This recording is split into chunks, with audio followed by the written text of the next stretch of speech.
Breaking news, tahanan ng chief ng Hamas na si Ismail Haniyeh pinaulanan ng missiles. Patuloy ang pag-atake ng Hezbollah sa Israel. Northern Israel inatake ng mga rockets mula sa Hezbollah. Hezbollah chief na si Hassan Nasrallah nag-warning sa Israel ng isang total war. At yan ang mga balita natin sa nakalipas na 24 oras. Pinaulanan ng missiles na mula sa Israel drones ang bahay ng leader ng Hamas na si Ismail Haniyeh. Wala pang report kung nasa loob ng bahay ang mga kamag-anak ni Ismail Haniyeh noong nangyari ang pag-atake. Si Haniyeh ay nanirahan sa labas ng Gaza. Simula noong 2019, siya ay tumutuloy sa pagitan ng Turkey at Qatar. Ayon sa isang senior US official, inaasahan ng Amerika na babaguhin ng Israel ang kanilang tactics laban sa Hamas sa mga susunod na araw. Ayon sa Israel Army spokesperson, ang military operation sa Northern Gaza ay walang tigil buong magdamag. Halos 41 Palestinians ang nahuli sa pamamagitan ng mga Israel raids sa West Bank. Patuloy pa rin ang pag-atake ng Hezbollah sa Israel. Inaabangan rin ang magiging pahayag ng leader ng Hezbollah sa kanilang mga bagong hakbang at papel sa gera sa pagitan ng Israel at Hamas. May sumiklab na sunog sa isang kalsada sa Kiryat Shimona, Israel, matapos magpakawala ng rocket ang Lebanon. Ang bayan ng Kiryat Shimona ay matatagpuan sa Northern Israel na malapit sa border ng Lebanon, kung saan naman lumalala ang tensyon sa pagitan ng Israel at Lebanese militant group na Hezbollah. Agad namang isinugod sa ospital ang mga nasugatan na Israeli. Noong November 2, ayon sa militanteng grupo na Hezbollah, naglungsad raw sila ng 19 na pag-atake sa Israeli forces. Ang Hezbollah ay sumusuporta sa Hamas sa pamamagitan ng pag-atake sa Southern Israel na naganap noong October 7. At dahil doon, nagpalitan na rin ng opensiba ang Hezbollah at Israel sa Lebanon-Israel border. Inaasahan naman na magbigay ng speech sa kanyang unang public appearance ang Hezbollah leader na si Syed Hassan Nasrallah.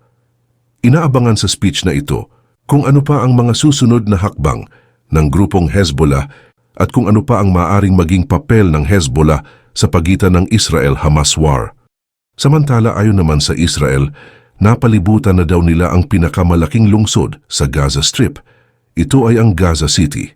Ang opensiba ng Israel laban sa Hamas ay nagpapatuloy pa rin sa Gaza Strip. Mula sa Southern Israel, matatanaw ang malaking pinsala sa Gaza Strip. Hezbollah leader nagsalita na. Nagbanta ng isang malawakang digmaan. Ang pinuno ng Hezbollah na si Syed Hassan Nasrallah ay nagbigay ng speech sa kanyang mga followers noong Biyernes. Ito ang kaniyang unang speech noong nagsimula ang Israel-Hamas war.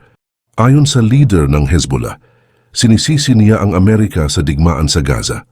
We're living in a jungle. We all must establish this fact. The United States is totally responsible for the war raging in Gaza against unarmed defenseless people, ayon sa kanya. Dagdag pa niya, nasa gera na sila simula pa noong October 8. Some claim that we are about to engage in the war. I am telling you, we have been engaged in this battle since October 8th. The Islamic resistance in Lebanon started operation the very next day. Yet I assure you this will not be the end. This will not be sufficient. Dagdag pa niya, nananawagan siya sa ibang Arab nations na putulin ang supply ng oil, gas at food supply sa Israel. We are calling on the Arab and Muslim states to cut off oil and gas and food supplies from Israel. Trivia muna tayo. Alam niyo ba noong 1984, may ginawang operation ang mga Israel Mossad agents sa Ethiopia. Ang ginawa nila ay inilikas nila ang libu-libong mga Ethiopian Jews at dinala sa Israel. Pakinggan natin ang kanilang kwento. Operation Moses, Operation Joshua at Operation Solomon. Ating tatalakayin ang isa sa pangyayaring tumatak din at naging parte na ng kasaysayan ng bansang Israel. Itong ating tampok ay patungkol sa operasyon na ginawa ng nasambit na bansa para ilikas ang higit kumulang 35,000 na mga beta Israel mula sa mga bansang nasa Africa, ang mga bansang Ethiopia at Sudan. Paano ginawa ang Operation Brothers? Ano ang naging epekto nito sa Israel? At marami pa bang mga naligtas na Hudyo pagkatapos ng Operation Brothers? Sasagutin natin ang mga tanong na yan dito lang sa JP Amazing Stories.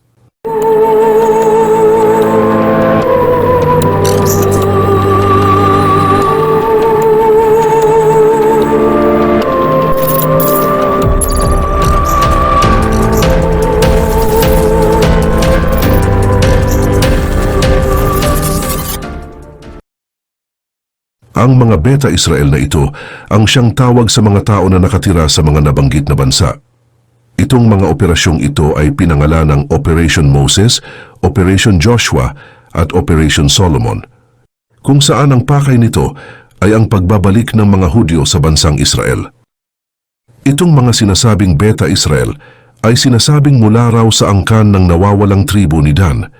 Itong tribo ni Dan ay kabilang sa 12 tribo ng bansang Israel at siya ay isa sa mga anak ni Jacob na anak naman ni Isaac. May nagsasabi rin na mula sila sa angkan ni Menelik I, ang anak ni na Haring Solomon at Reyna Sheba. Batay sa salaysay ng isang sundalong naging kabilang sa pagsasakatuparan ng Operasyon Moises, inilahad ng kanilang CO o commanding officer ang kung anumang kanilang misyon at iyon ay ang ibalik sa Israel itong mga Beta Israel na tumakas at napunta sa bahagi ng Ethiopia noong kasagsagan ng pananakop ng mga karatig bansa nila, kagaya na lang ng Assyria at sinaunang Iraq. Hanggang sa mga panahong iyon sinasabing nagpapatuloy sa paghagilap ang mga Hudyo ng kanilang mga nawawalang kalahi na kinabibilangan na rin ng mga Beta Israel na napunta sa bahagi ng Africa, partikular sa bansa ng Ethiopia at Sudan. Nabuo ang kanilang hinala dahil sa mga pag-aaral at pananaliksik na ginawa ng mga Hudyo patungkol sa sinasabi nilang nawawala nilang kalahi. Nagsaliksik sila at nangalap ng mga datos para patunayan ang pagkakaroon nila ng koneksyon sa mga Ethiopian Jews. Ang pamayanan kung saan sila nagkalap ng mga ebidensya ay maihahambing daw sa kultura at kabihasnan ng mga taga-Israel. May komunikasyon din ang mga nasabing Beta Israel sa mga matataas na pari ng mga Hudyo sa halos saan mang dako ng daigdig. Sa mga unang bahagi ng kanilang pagkakaalam patungkol sa mga sinasabing kalahi ng isa sa nawawalang tribo ng Israel, nagkaroon sila ng agam-agam. Nagkaroon din ng diskurso ukol sa pagkakaroon nila ng koneksyon sa dugo sa mga nasabing tao. Subalit pagdating ng Abril sa taong 1975, formal nang tinanggap ng gobyerno ng Israel ang mga Beta Israel bilang isa sa kanilang mga kalahi. Ito ay noong kapanahunan ng pinuno ng nasabing bansa na si Itzhak Rabin at sa katunayan, nagkaroon pa ng batas ukol sa pagpapabalik ng mga Beta Israel sa Israel. Tinagurian itong Law of Return kung saan isang batas na nagpapahintulot at nagbibigay ng pagkakataon sa bawat Hudyo sa buong mundo na lumipat at permanenteng manirahan sa Israel. Dagdag pa rito ay bibigyan sila ng katunayan ng pagiging isang mamamayan ng bansang nasambit. Noong pag-upo ni Menachem Begin bilang pinuno, unti-unti ring tinanggap ng ibang mga pinunong pare o chief rabbi ang ideya na ang mga Ethiopian Jews ay mula mismo sa nawawalang tribo ni Dan. Ipinapakita ng pananaw na ito ang pagkakaugma ng mga Ethiopian Jews sa kanilang relihiyon at ang kanilang pagkakakilala bilang bahagi ng sinaunang tribong Jewish. Sa tulong ng mga formal na autoridad sa relihiyon, mas naging malawakang tinatanggap ang kanilang kasaysayan at identidad bilang mga miyembro ng tribo ni Dan. Ito ay nagdulot ng mas mataas na antas ng pagtanggap at integrasyon ng mga Ethiopian Jews sa loob ng komunidad ng Israel. Taong 1977, binigyang karapatan ng gobyerno ng Israel ang mga Beta Israel para makabalik sa bansang tunay nilang pinagmulan. Buwan ng Nobyembre sa taong 1984, nagkaroon ng lihim na pagpupulong ang mga taga-gobyerno ng Israel at dito nila napagpasyahang ilunsad ang tinagurian nilang Operation Moses. Ang nasabing operasyon ay naghahangad na makuha at mailigtas ang halos 8,000 na mga Beta Israel na nanghihingi sa kanila ng saklolo. Nagkaroon kasi ng pagpapabaya sa mga kagaya nila noong nasa kasagsagan ng diktatorya ni Colonel Mengistu Haile Mariam. Dahil na rin sa pagmamalupit ng gobyerno ng Ethiopia sa kanila, nagplano na tumakas ang iba pang mga Beta Israel. Nagkaroon kasi ng mga digmaang sibil na siyang naging dahilan ng kawalang kaayusan ng nasabing bansa. Nang mabalitaan ng pinuno ng bansang Ethiopia na si Colonel Mengistu Haile Mariam, ang kung anumang plano ng mga Ethiopian Jews, agad niyang pinatigil at ipinagbawal ang ganitong gawain nila. Subalit, ang salita ng diktador ay hindi pinakinggan ng mga Beta Israel. Sa kabila ng pagbabanta at pagpipigil sa kanila, hindi sila nagpatinag. Tumakas sila at pumunta sa alam nilang puok na nasisiguro nila ang kanilang kaligtasan. Hindi nila maatim ang karahasang nararanasan nila sa kamay ng gobyerno. Bunsod ng kanilang naging hakbang, marami sa kanila ang namatay at nagbigay ng pagkabahala sa gobyerno ng Israel. Mula Ethiopia, naglakad ang mga sinasabing mamamayan na nagmula sa tribu ni Dan patungo sa Sudan. Inisip nilang maglakad mula sa nasabing bansa patungo sa Israel. Subalit, halos kalahati sa kanila ang binawian ng buhay habang nasa kalagitnaan ng kanilang paglalakbay. Itong ginawa nilang pagtakas o Exodus ay maihahalin tulad ng pag-alis ng mga Hudyo sa bansang Ehipto sa pamumuno ni Moses. Dahil dito, tinagurian itong Operasyon Moses. Isinakatuparan nila ang Operasyon Moses noong Nobyembre 1984 hanggang Enero 1985. Sa pamamagitan ng eroplano, isinakay nila ang mga Ethiopian Jews at dinala pa uwi sa bansang Israel. Halos mahigit kalahating buwan nila nang isakatuparan ang kanilang operasyong paglikas sa mga Beta Israel na naipit sa digmaang sibil sa Ethiopia. Naging matagumpay ang kanilang ginawa dahil sa pagtulong na rin ng Sudan. Subalit, nang may ginanap na presscon ang nooy Prime Minister ng Israel na si Shimon Peres, bigla ang itinigil ng Sudan ang pagtulong dito. Agad din kasing kumalat ang balita at nakarating iyon sa mga bansang Arabo na may galit sa Israel. Dahil dito sinabihan nila ang Sudan na huwag nang alalayan ng Israel sa kanilang operasyon. Pagkatapos din mismo ng inilabas nilang press conference tungkol sa isinagawang Operation Moses, agad na itinigil ng Sudan ang pagtulong sa gobyerno ng Israel. Naging dahilan iyon kung bakit napakarami pang mga Ethiopian Jews ang nanatiling nasasadlak sa kaguluhang nagaganap sa Ethiopia. Subalit, kahit pa na may mga naiwang Hudyo sa bansang Ethiopia, hindi sila kinaligtaan ng gobyerno ng Israel. Agad ding humingi ng tulong ang Israel sa bansang Amerika para magawa ng paraan at makauwi ang iba pang Ethiopian Jews. Pagkawari naman ng Amerika na nanghihingi ng tulong ang Israel, agad na nagpetisyon ang 100 senador kay nooy President Reagan para pagsabihan ng Sudan na hayaan ng Israel na makadaan sa kanilang bansa. Sa kaparaanang ito, maitatakas ang mga natitirang Hudyo sa Sudan na noong mga panahong iyon ay nakararanas ng matinding tagutom. Noon din ay naglunsad ng isang follow-up mission si nooy Vice Presidente George Bush. Nagbunga naman ang hakbang na ito ng Amerika. Ika-22 ng Marso noon sa taong 1985, 6 na eroplano ng US Air Force ang nagtungo sa bansang Sudan para ipagpatuloy ang paglikas sa mga natitira pang Beta Israel na naiwan noong isinagawa ang Operation Moses. Tinagurian ng Amerika ang hakbang na ito bilang Operation Joshua. Naging matagumpay ang kanilang operasyon at nailikas nila ang iba pang natirang Ethiopian Jews doon. Tinatayang mga nasa 2,000 pa sana ang kanilang ililikas, subalit mga nasa mahigit kumulang 500 lang ang natagpuan at napagtagumpay ang ilikas. Sa taong 1990 naman, ang mga Beta Israel na nasa siyudad ng Gondar ay dinala sa Addis Ababa na siyang kapital ng bansang Ethiopia. Umasa silang lahat na payagan na ng gobyerno ng Ethiopia ang iba pang mga Beta Israel na hayaan ng makaalis sa naturang bansa nang sa gayon ay makauwi na sa Israel. Mahigit kumulang 15,000 na mga Hudyong mula sa Ethiopia ang nagtitipon mula ng taon na iyon hanggang Mayo 1991. Subalit sa buwan ng Marso 1991, muling nagkaroon ng malawakang pag-aaklas ang mga rebelde para paalisin sa pwesto ang nooy diktador na si Mengistu Haile Mariam. Unti-unting natatalo noon ang puwersa ng naturang leader at unti-unti nang nakararating ang kaguluhan sa Addis Ababa kung saan nagtitipon-tipon ang mga Ethiopian Jews at naghihintay sa mga eroplanong siyang sasakyan nila para sa paglikas.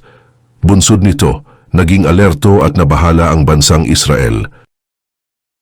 Inisip nilang kinakailangang mailikas na ang mga natitirang Ethiopian Jews para mailayo sila sa nakaambang kaguluhan.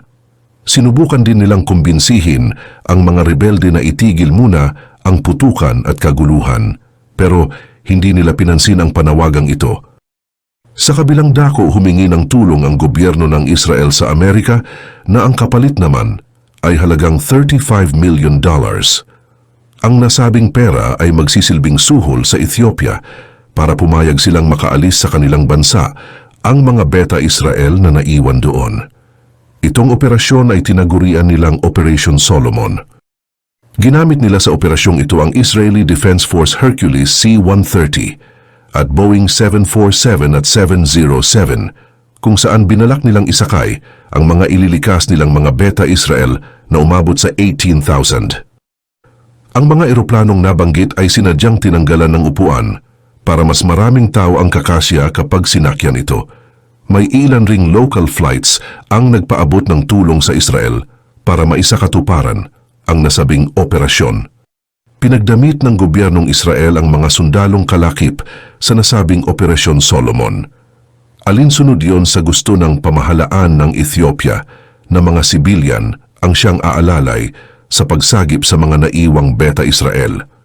Sa pamamagitan ng ganoong plano, walang tensyon o gulong mangyayari sa pagitan ng mga sandatahang lakas ng magkabilang panig.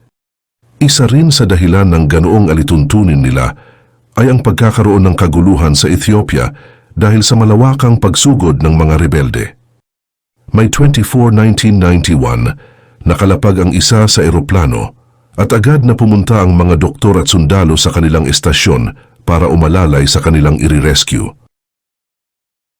Dahil sa dami ng eroplano sa syudad ng Addis Ababa, hindi kaagad nakalapag ang mga eroplanong siyang gagamitin para ilikas ang mga Ethiopian Jews. Para hindi magiging siksikan ang mga eroplano roon, tinawagan na lang ng piloto ng mga naunang eroplano ang kanilang kasama para ito na rin ang susunod na lalapag sa naturang paliparan. Pagkarating naman sa Israel Embassy ng mga doktor at sundalo, tinipon nila ang mga beta Israel para pasakayin sa bus na siyang maghahatid sa kanila sa Addis Ababa, kung saan naroroon at naghihintay ang eroplanong susundo sa kanila. Subalit, bago naging matagumpay ang ganoong hakbang, nahirapan pa sila dulot ng mga taong dumudumog sa labas ng embassy. Sa kabutihang palad, nagawan nila ito ng paraan at napaalis sila ng mga Ethiopian soldiers. Kaya, naisakatuparan nila ang kanilang mga plano. Sinamahan din ng mga sundalong taga-Israel ang mga bus na may lulang mga Ethiopian Jews. Ang mga sundalong ito ay siya ring interpreter at tagapamagitan sa mga Amerikano at sa mga Hudyong kanilang sinagip mula sa Ethiopia. Pagkasakay ng mga beta Israel sa eroplano, namangha ang mga tagapangasiwa dahil sa pagiging disiplinado ng mga ito. Naging masunurin din sila sa mga ibinibigay na panuto, kaya hindi sila nahirapan sa kung anumang dapat nilang gawin. Paminsan-minsan, habang isinasakay ang mga ililikas na beta Israel, ay may mga dumarating na mga sundalong taga-Ethiopia, kaya mas binibilisan nila ang kanilang paggalaw. Dahil alam nilang papalapit na rin sa kanila ang mga rebeldeng iniiwasan din ng mga ito. Dahil sa pangamba na makakarating kaagad ang mga rebeldeng grupo, binilisan nila ang pagsasakatuparan ng kanilang operasyon. Bandang alas 5 ng hapon ay nakalapag na sa Israel ang unang eroplanong may sakay na mga beta Israel. Mahigit kumulang 36 na oras ang iginuguo nila para maiuwi ng ligtas ang sinasabing mga tao na mula sa nawawalang tribo ni Dan. Sa kabuuan, umabot sa 15,000 katao ang nailikas at nailigtas ng tinatawag nilang Operation Solomon. Nakakuha rin ng record ang isang Boeing 747 transport plane kung saan umabot sa 1,087 ang bilang ng naging pasahero nito. Sa kasalukuyang panahon, umabot sa mahigit 135,000 ang bilang ng mga Ethiopian Jews ang naninirahan sa bansang Israel. Naging malaking tulong ang 3 operasyong isinagawa ng mga taga-Israel sa tulong ng ibang nasyon para mapauwi sa kanilang bansa ang sinasabing mga kalahi ng nawawalang tribo ni Dan.